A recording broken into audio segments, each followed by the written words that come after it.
You're born in the middle of a rotting pile of wood. It's dark, damp, and covered in enough mold to trigger a massive multi-million-dollar class-action lawsuit from the local health department.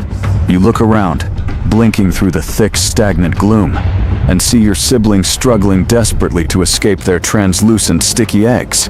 Your parents, on the other hand, are nowhere to be found. Your dad ran out for a quick snack months ago and never came back.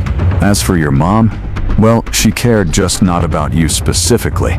She laid dozens of eggs in entirely different zip codes, scattering her biological assets across the landscape like Kris Jenner hedging her bets across multiple reality TV spin-offs.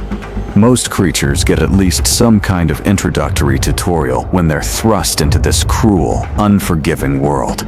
A mother bear sticks around for years to teach her cubs exactly how to maul a spawning salmon in a rushing river. Even baby birds receive a quick, albeit aggressive, crash course in aerodynamics before getting brutally kicked out of the family nest into the open air. But you? Nope. No parental guidance. No training wheels. No handbook on how to spricket. Just a freezing cold start with absolutely zero instructions, left to figure out the chaotic mechanics of survival on your own. Fortunately, not having overbearing parents has its distinct rebellious perks. You can stay out as late as you like, eat whatever garbage you choose, and hop around the place without an authority figure telling you to pipe down, keep it quiet, or go to bed. But there's a massive catch.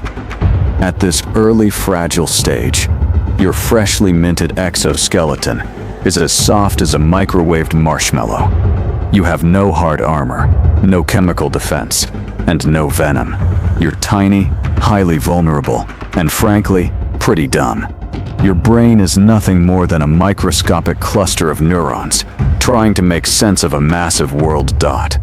But who needs raw intelligence, advanced logic, or an academic degree when you're hardwired from birth with millions of years of pure, unadulterated primal survival instincts? You waste no time putting those raw, deep-coded instincts to the test. When you're this small, the world isn't a playground, it's an active meat grinder. There are countless apex predators lurking in every single shadow, under every rotting leaf, and inside every bark crevice, waiting to turn your soft, chewy body into a convenient, bite-sized snack. Spiders.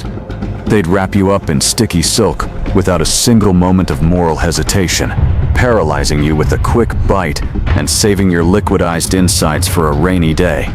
Those highly organized little fascists would gleefully drag your pathetic, twitching body back to their underground colony like a shiny victory trophy to feed their ever-hungry queen and her growing larva. Even beetles, centipedes, and predatory mites are actively tracking your scent. Worse yet, you can't even trust your own family. Even your own kind wouldn't turn down an easy, protein-rich meal if they were feeling a bit snacky in the middle of the night.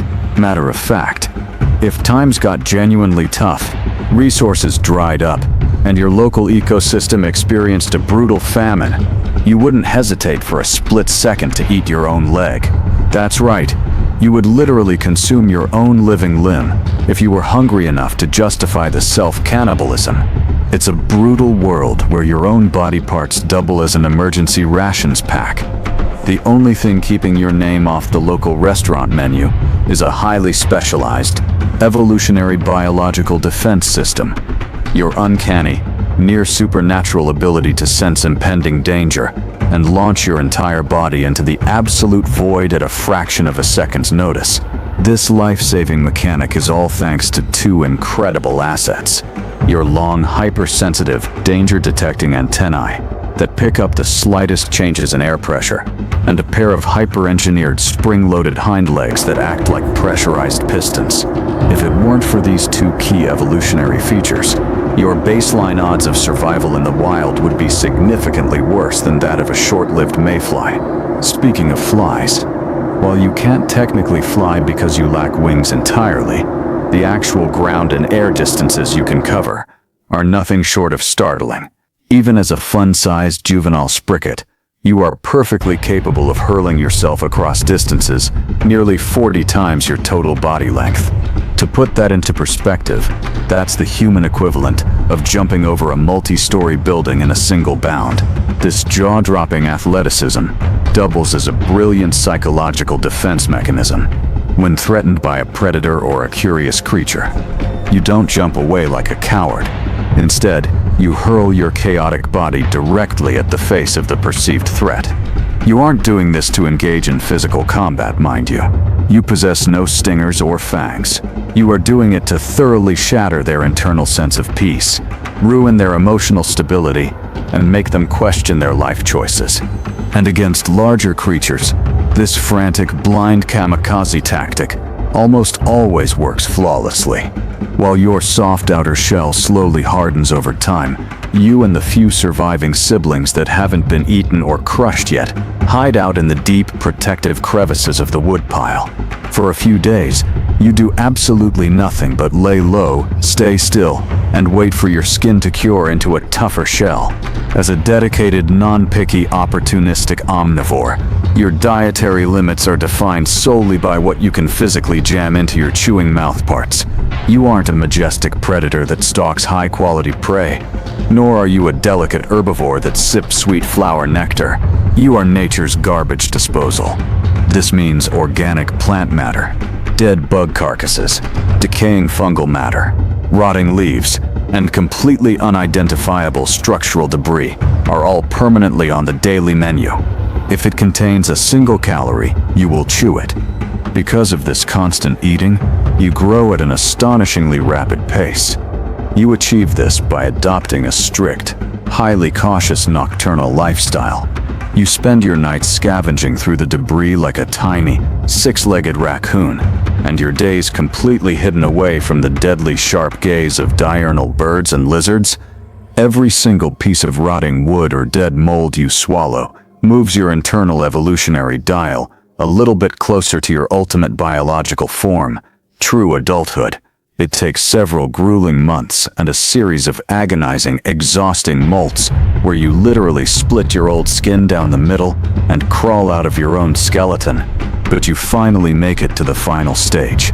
You are now officially a spring-loaded, fully grown hellspawn possessing a terrifying, unpredictable lateral attack method designed to send both curious wild predators and full-grown human beings screaming for their absolute lives.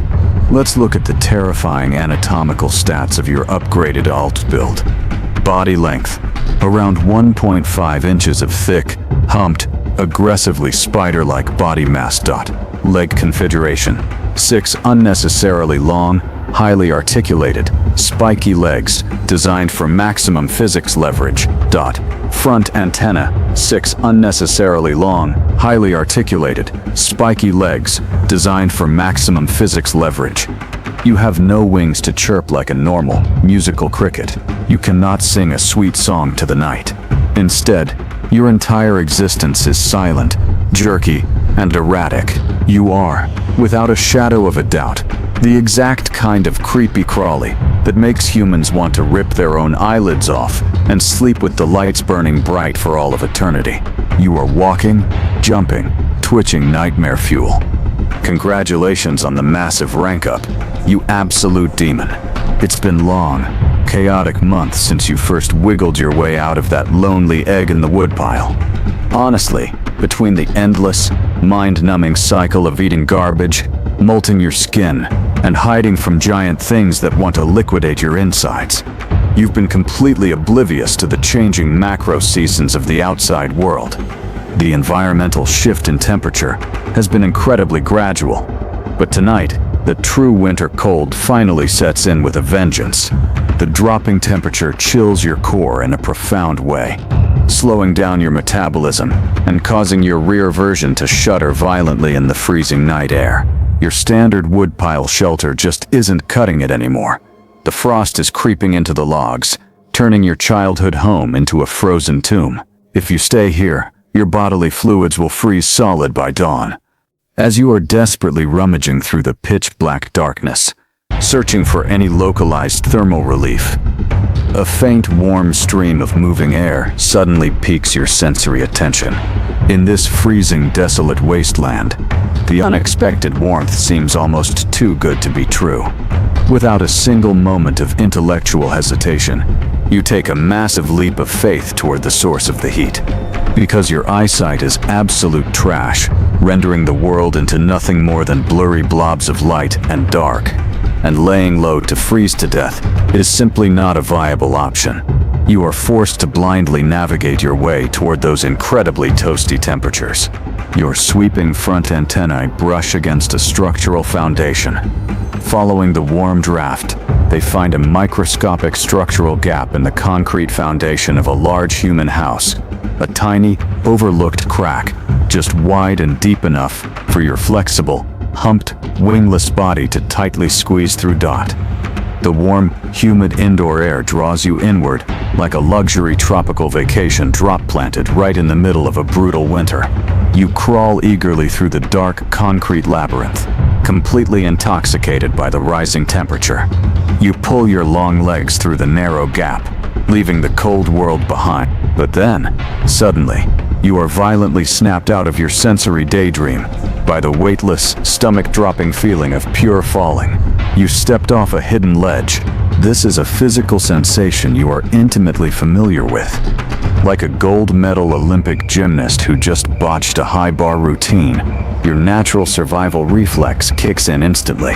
You send your 6 spiky legs flailing out in every possible direction as you sail blindly through the dark air, desperately praying to hit a solid surface rather than a trap. Thud. You stick the landing perfectly on a hard, cold floor. The air down here is heavy, thick, and utterly glorious. The unmistakable, pungent smell of mildew, damp concrete, and stagnant moisture hangs thick in the atmosphere. The floor beneath your clawed feet is covered in a dense carpet of gray dust, ancient, abandoned spider webs, forgotten lint, and the discarded remains of long-dead insects. Your front antenna instantly begins spinning and scanning the terrain like a robotic Roomba on a frantic patrol. They map complex vertical obstacles, calculate potential thermal threats, and silently pray that the very next surface you accidentally touch isn't attached to a hungry mouth. Out here on the open floor, you are incredibly exposed. True apex predators lurk deep within the concrete shadows of this subterranean underworld. Monstrous wolf spiders sit perfectly motionless, waiting to register the slightest vibration on the floor. Multi-legged house centipedes, the literal fighter jets of the indoor bug world, are patrolling the baseboards, gearing up for a high-speed takedown. One single wrong move, one misplaced hop, or one loud scramble, and you could easily wind up stuck in a deadly, venomous, liquefying embrace. In a desperate effort to lay low, survive the night, and find a secure hiding spot, you creep forward through the thick dust. Your cold-blooded body adapts incredibly quickly to the ambient indoor temperature. While it's certainly not freezing like the outdoor wasteland, it's still relatively cool down on the concrete floor, and your tropical-loving species wasn't built to endure prolonged drafts. Using a highly effective combination of sheer biological determination, microscopic physical footholds in the mortar, and the specialized sticky pads on the tips of your feet, you begin to scale the vertical concrete wall. Your goal is simple: find a way back up to a higher vantage point, or find a dark corner to hide in. But halfway up the dark wall, you are suddenly startled. Your sweeping antennae detect something unusual in the darkness. It's an object identical in shape, size, and texture to your own spiky body. You freeze, tensing your legs, expecting a brutal fight for territory or a cannibalistic ambush from a larger adult. You slowly inch forward, tapping the object with your sensors, and realize something completely mind-boggling. It isn't an enemy, and it isn't alone. There are more. Many, many, many more of your kind. An entire massive colony of spider crickets is huddled together in a giant, sprawling, shadowy mass directly on the basement wall. It is an absolute mega congregation of survival, a living tapestry of legs and bodies. Without a single moment of hesitation, you crawl directly into the center of the pile, completely absorbed into a chaotic, shifting mingle-mangle of hundreds of spiky limbs and wildly orbiting antennae. In this dense, twitching cluster, it is genuinely difficult to tell where your own humped body ends and where the next cricket's abdomen begins. But for the first time in your volatile, lonely life, you are starting to feel warm in a way you have never experienced before.